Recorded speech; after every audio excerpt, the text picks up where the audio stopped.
अर्जुन ने श्री कृष्ण से पूछा, हे जनार्दन, है कैसा जब आप निष्काम कर्म योग के अपेक्षा ज्ञान मार्ग योग को श्रेष्ठ कर समझते हैं तो मुझे भयंकर युद्ध करने के लिए क्यों बताते हैं? आप मुझे अनेक शब्दों द्वारा मेरे बुद्धि को मोहित करना चाहते हैं।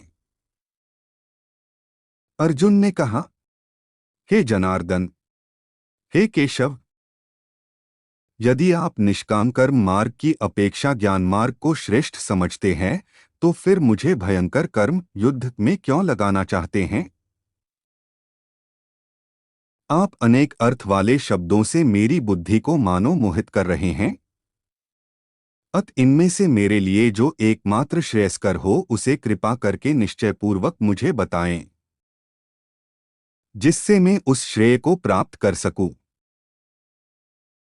श्री भगवान ने कहा, हे निष्पाप अर्जुन, इस संसार में आत्म साक्षात्कार की दो प्रकार की विधियां पहले भी मेरे द्वारा कही गई हैं। ज्ञानियों के लिए ज्ञान मार्ग सांख्य योग और योगियों के लिए निष्काम कर्म मार्ग भक्ति योग नियत है।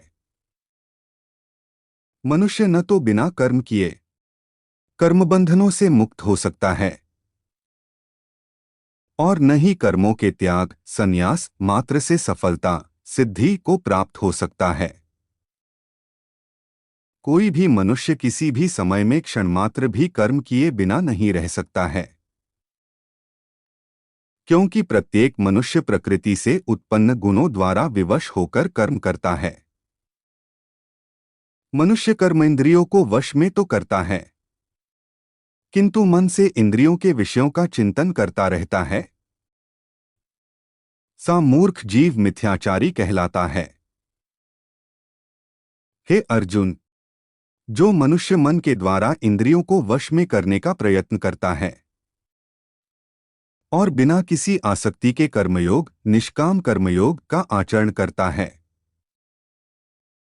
वही सभी मनुष्यों में अतिउत्तम मनुष्य है। हे अर्जुन, तू अपना नियत कर्तव्य कर्म कर, क्योंकि कर्म न करने की अपेक्षा कर्म करना श्रेष्ठ है।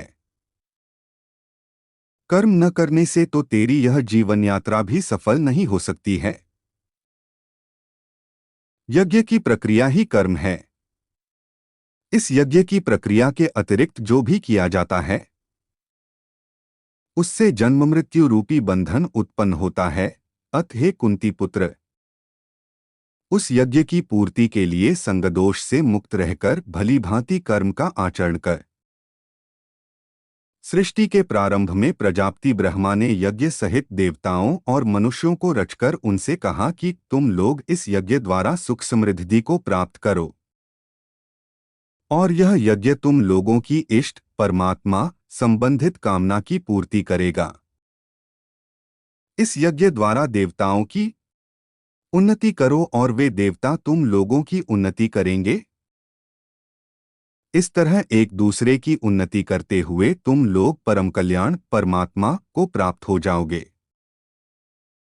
यज्ञ द्वारा उन्नति को प्राप्त देवता तुम लोगों की सभी आवश्यकताओं की पूर्ति करेंगे, किंतु जो मनुष्य देवताओं द्वारा दिए हुए सुख भोगों को उनको दिए बिना ही स्वयं भोगता है, उसे निश्चित रूप से चोर समझना चाहिए।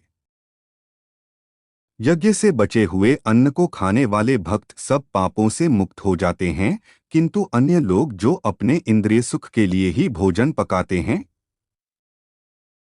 वे तो पाप ही खाते हैं।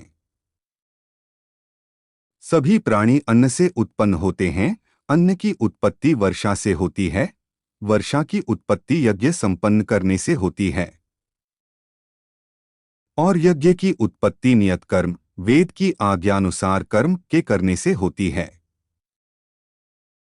नियत कर्मों का विधान वेद में निहित है, और वेद को शब्दरूप से अविनाशी परमात्मा से साक्षात उत्पन्न समझना चाहिए। इसलिए सर्वव्यापी परमात्मा ब्रह्मरूप में यज्ञ में सदा स्थित रहता है।